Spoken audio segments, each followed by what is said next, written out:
Hello everyone, this is Pooja. Welcome to your own YouTube channel Pooja's Math. Let's start. Chapter first की miscellaneous examples करेंगे आज. Statement है example 41.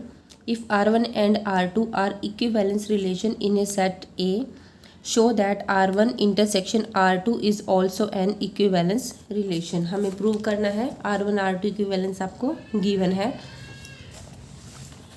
देखिए हमने right कर लिया जो भी गिवन है. अब स्टार्ट करेंगे. सबसे पहले रिफ्लेक्सिव के लिए गिवन है R1 और R2 इक्विवेलेंस है तो दोनों रिफ्लेक्सिव भी होंगे. तो इट मीन्स A बिलोंग करेगा R1 से और A बिलोंग करेगा R2 से. For all A belongs to R1 and R2. अगर दोनों से बिलोंग करता है तो दोनों के इंटरसेक्शन से भी बिलोंग करेगा. तो A बिलोंग कर गया R1 इंटरसेक्शन R2 से. It means R1 intersection R2 क्या होगी, रिफ्लेक्सिव होगी. सिमेट्रिक के लिए हम क्या लेके चलते हैं, जिसको भी हमें प्रूव करना हो सबसे पहले A, B लेके चलते हैं, उससे बिलोंग करता है. सो हमने लेट कर लिया A, B belongs to R1 intersection R2. अगर ये दोनों की इंटरसेक्शन से बिलोंग करता है तो इट मीन्स R1 से बिलोंग करेगा और R2 से भी करेगा. अब R1 और R2 दोनों इक्विवेलेंस रिलेशन है तो सिमेट्रिक भी होंगे. सिमेट्रिक है तो B, A बिलोंग करेगा R1 से, B, A बिलोंग करेगा R2 से.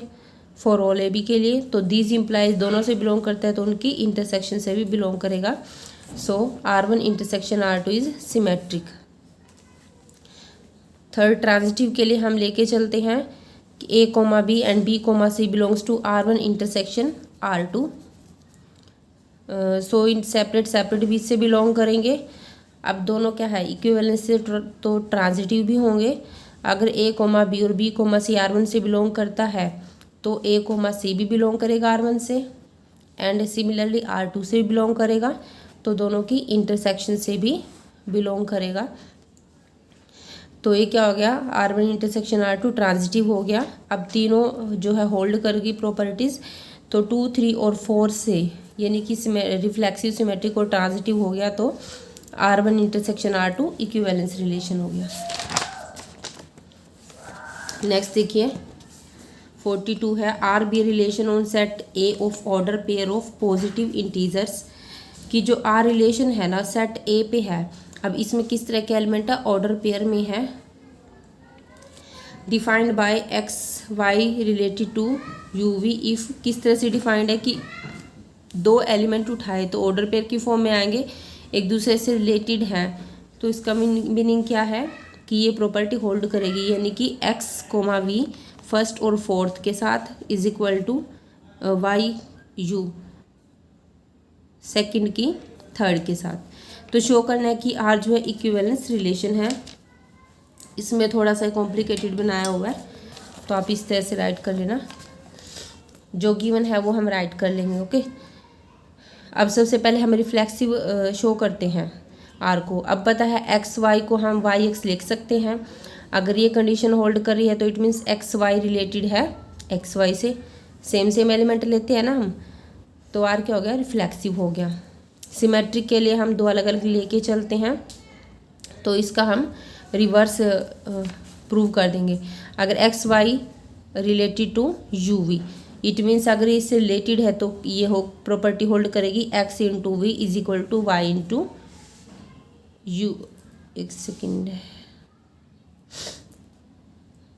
हाँ जी, x इंटू वी आएगा यहाँ पर और y इंटू यू.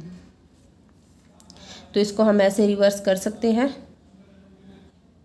अगर हम रिवर्स कर देंगे तो जो ये वाला एलिमेंट था ये इधर आ जाएगा, ये इधर आ जाएगा. u, v related to x, y. It means R क्या हो गया, सिमेट्रिक हो गया. ट्रांजिटिव के लिए हम लेके चलेंगे जैसे हम लेते हैं ना A B belongs to R और B C belongs to R. So अब ये ए की जगह ये आ जाएगा, बी की जगह ये आ जाएगा और सी की जगह ये आ जाएगा. तो x y related to u v related to a b. हमें क्या शो करना है कि x y related to a b. ये आपको बस वैसे बता रखा है मैंने कि हमें ये चीज़ फाइंड करनी है, ये रिलेशन.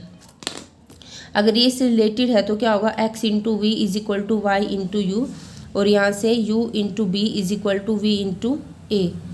अब हमें ये चाहिए. ओके. अब यहाँ देखो v हमें कट करना है और यहाँ b आना चाहिए, तो अगर हम इसको b बाय v से मल्टीप्लाई कर दे तो कैंसिल हो जाएगा, और इसको हम a बाय u से मल्टीप्लाई कर दे तो u कैंसिल होके ये वाला बन जाएगा। अब ये टर्म कैसे आ सकती है, यहाँ से देखो हमें b बाय v चाहिए, तो v को इसके नीचे ले आओ b के, और u को उधर ले जाओ। Equation number 2। अब क्या करेंगे, फर्स्ट ऑफ ऑल इक्वेशन 1 को मल्टीप्लाई करेंगे b बाय v से, बोथ साइड्स v गेट हमने कर दी, v से v कैंसिल हो गया।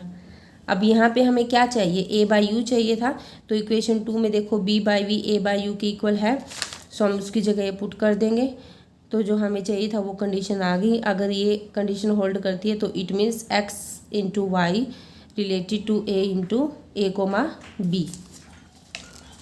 ये कंडीशन होल्ड करके तो r क्या है, ट्रांजिटिव है, और r एज रिफ्लेक्सिव सिमेट्रिक और ट्रांजिटिव है, तो it means r is an equivalence. Example 43 देखिए, x is equal to this set है, let r1 be relation in x given by, r1 एक रिलेशन है जो इस तरह से डिफाइन है कि वो सारे ऑर्डर पेयर आएंगे कि सच दैट उनका जो एलिमेंट का डिफरेंस है वो 3 से डिविजिबल होगा, और R2 एक रिलेशन है, x पर ही रिलेशन है दूसरा, गिवन बाय R2 किस तरह से है कि जो x वो वाले एलिमेंट आएंगे जिनका जो है सेट है ना वो किस में कंटेन करेगा, या तो इस सेट में या इसमें या फिर इसमें। शो करना है कि R1 is equal to R2। जब भी सेट्स को इक्वल दिखाना हो ना तो एक दूसरे में उनको कंटेन दिखा दो। कंटेन दिखाने के लिए हम क्या करते हैं, जैसे R1 से एलिमेंट उठाया ऑर्डर पेयर में ही आएगा तो वो R2 में चला गया, दिखा दिया हमने, और फिर R2 से एलिमेंट लिया वो R1 में चला गया। तो देखिए कैसे करना है, ये हमें गिवन था, ये तो सब कुछ वही राइट किया है। अब x R1 से हमने एलिमेंट लिया ऑर्डर पेयर की फॉर्म में x कोमा y, तो इट मीन्स अगर R1 से बिलोंग करता है ये, तो यानी कि x minus y is a multiple of 3 divisible by 3। बात एक ही है,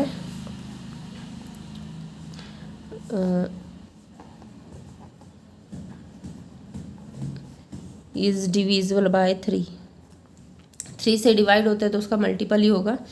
और ये नोट दैट करो कि जो x माइनस वाई है for all x comma y belongs to, इन सेट से हम अगर कोई भी एलिमेंट आप उठा के देखो, कोई भी दो, इनका डिफरेंस क्या आएगा, 3 से डिवाइड होगा। यहाँ भी लिख सकते हो is divisible by 3 for all उन सभी x y के लिए जो हम इनमें से ले रहे हैं, या इसमें से लो या इसमें से या इसमें से। देखो 4 और 1 को लेंगे तो 4 माइनस 1 3 से डिवाइड होगा, 7 और 4 लेंगे तो भी 3 आएगा, 7 और 1 का डिफरेंस लेंगे 6 आएगा, 6 भी क्या है 3 से डिविजिबल है, किसी का भी उठा लो। 5 और 2 का डिफरेंस 3 है, 3 से डिवाइड होगा। 8 और 2 का 6 है, 3 से डिवाइड होगा। इट मीन्स अगर ये इससे जो एलिमेंट है इससे बिलोंग कर रहे हैं, ये कि क्या है 3 से डिविजिबल है, तो जो एक्स वाई हमने यहाँ से उठाया था R1 से, तो वो इसकी R2 की कंडीशन होल्ड कर रहा है ना। इट मीन्स ये सेट जो है ये इसमें कंटेन करेगा, या इसमें या फिर इसमें या फिर इसमें। अगर ये सेट इसमें कंटेन करता है तो x comma y belongs to R2। ठीक है, पहले ये कंडीशन होल्ड होनी चाहिए तभी ये R2 से बिलोंग करेगा। अगर एलिमेंट यहाँ से उठा के यहाँ बिलोंग कर गया तो इट मीन्स जो सेट है वो किस में कंटेन करेगा, इस सेट में। Equation number 1। नेक्स्ट है R2 से हमने लिया, अगर R2 से हम कोई एलिमेंट ले रहे हैं तो इट मीन्स उसका जो सेट है वो कंटेन करेगा इनमें से किसी भी उसमें। अगर इसमें से कंटेन कर रहा है तो it means x minus y क्या होगा, डिविजिबल बाई 3, क्योंकि हमने देख लिया सबका डिफरेंस लेके। So this implies x comma y belongs to R1।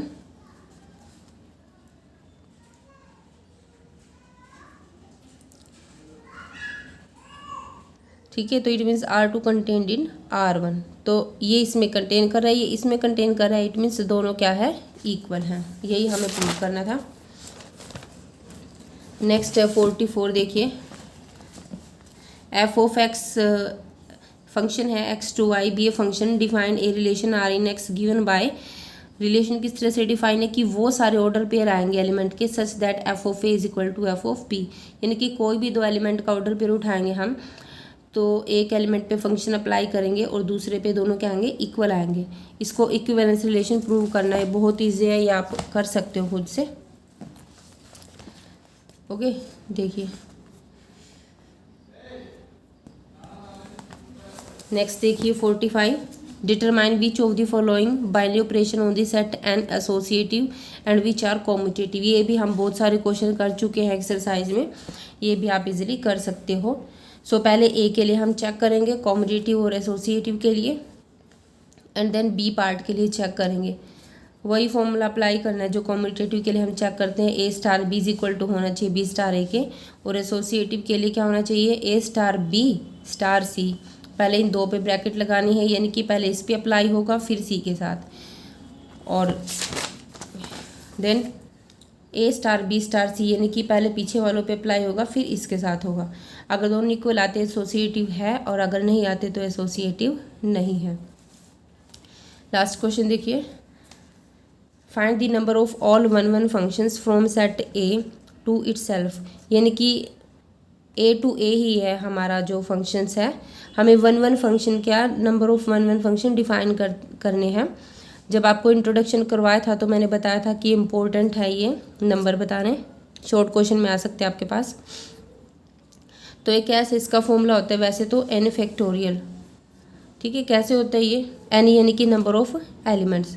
अब यहाँ देखिए जो इस एलिमेंट के पास है, इमेज के लिए 3 चॉइस हैं।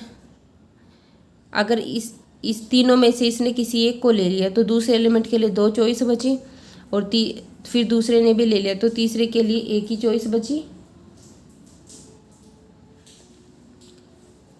तो इट मीन्स 3 × 2 × 1 आ जाएगा। पहले के लिए 3 चॉइस, दूसरे के लिए 2, तीसरे के लिए 1 चॉइस।